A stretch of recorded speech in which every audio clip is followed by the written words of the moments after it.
Bismillahirrahmanirrahim.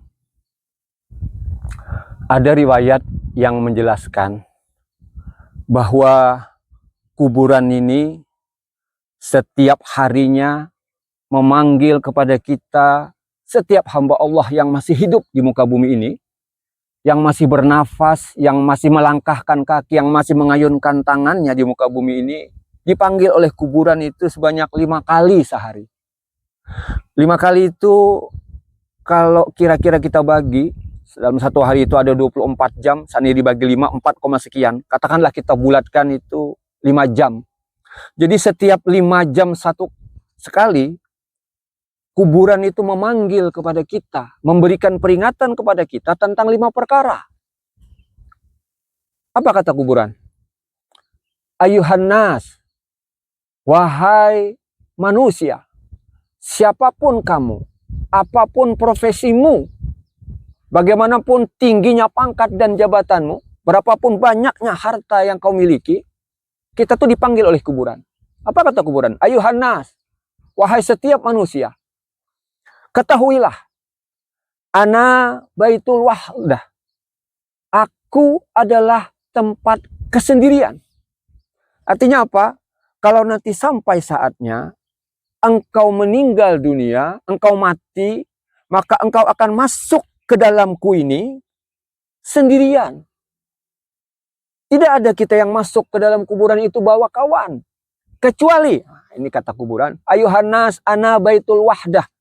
Hai manusia, aku ini adalah tempat kesendirian. Oleh karena itu, faj'alu lakum munisa.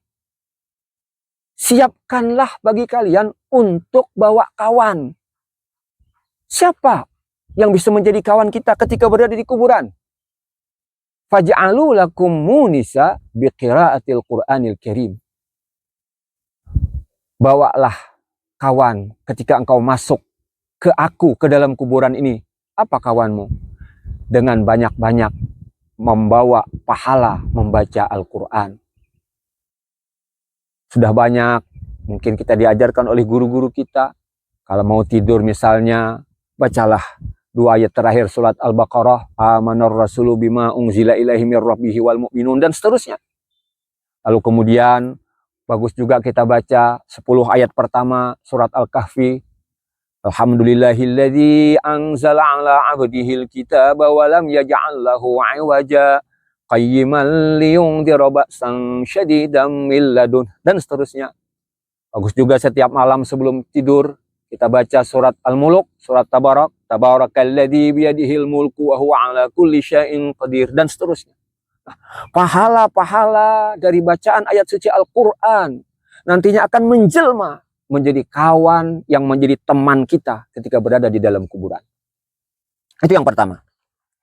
Yang kedua, kata kuburan, wa ana baituz zulmah. Aku adalah tempat kegelapan, tempat yang gelap gulita.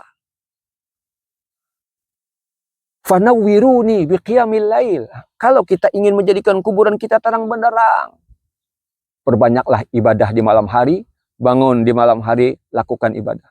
Salat malam, baca Al-Quran ketika di malam hari, wirid, zikir, bermunajat kita kepada Allah. Mudah-mudahan pahala daripada qiyamul lail, bangun malam itu, akan menjadikan kuburan kita terang benderang.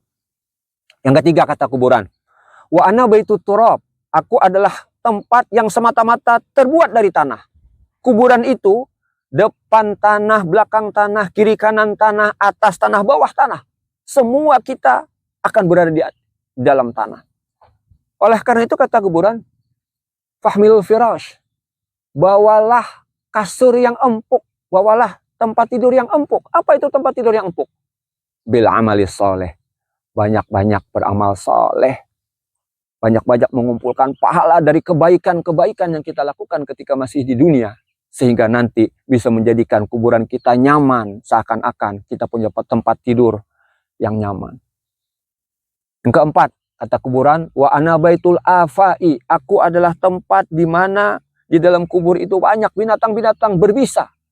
Kala jengking, menyengat, berbisa, ular mematuk, berbisa, dan binatang-binatang berbisa yang lainnya yang dikirimkan oleh Allah, yang akan menyiksa di alam kubur, di alam barzakh, bagi orang-orang yang banyak melakukan dosa dan kesalahan. Oleh karena itu, kata kuburan, fahmilut tiryak, bawalah serum penawarnya. Apa serum penawarnya? Bismillah.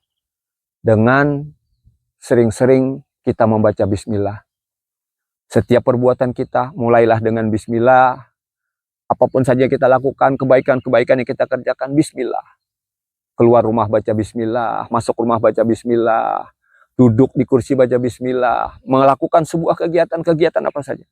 Mulailah dengan bismillah. Karena pahala dari bacaan bismillahirrahmanirrahim itu nanti akan menjadi penawar dari binatang-binatang berbisa yang ada di dalam kubur. Yang terakhir, yang kelima, kata kuburan, wa ana baitu su'ali munkarin wa nakir. Aku adalah tempat di mana kalian akan ditanya oleh malaikat mungkar dan nakir dengan pertanyaan-pertanyaan seputar iman. Man rabbuka, siapa Tuhanmu? Wa man nabiyuka, siapa nabimu? Dan seterusnya dengan pertanyaan-pertanyaan seputar iman.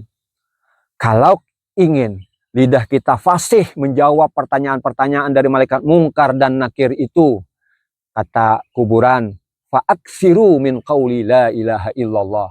Perbanyaklah kalian membaca lafaz la ilaha illallah. Bahkan di dalam riwayat yang lain dijelaskan bahwa siapa orang yang membaca la ilaha illallah sebanyak 100 kali dalam sehari, maka nanti dia akan berada di padang mahsyar dengan mukanya yang bersinar terang bagaikan bulan purnama. Kaum muslimin yang dimuliakan oleh Allah, mudah-mudahan peringatan kuburan 5 waktu 5 kali dalam sehari memperingatkan kita tentang 5 perkara itu menjadi iktibar bagi kita, menjadi pelajaran yang berharga bagi kita untuk mempersiapkan kalau nanti sampai saatnya kita akan kembali ke hadirat Allah, kita akan masuk ke dalam kuburan. Wallahu a'lam bissawab.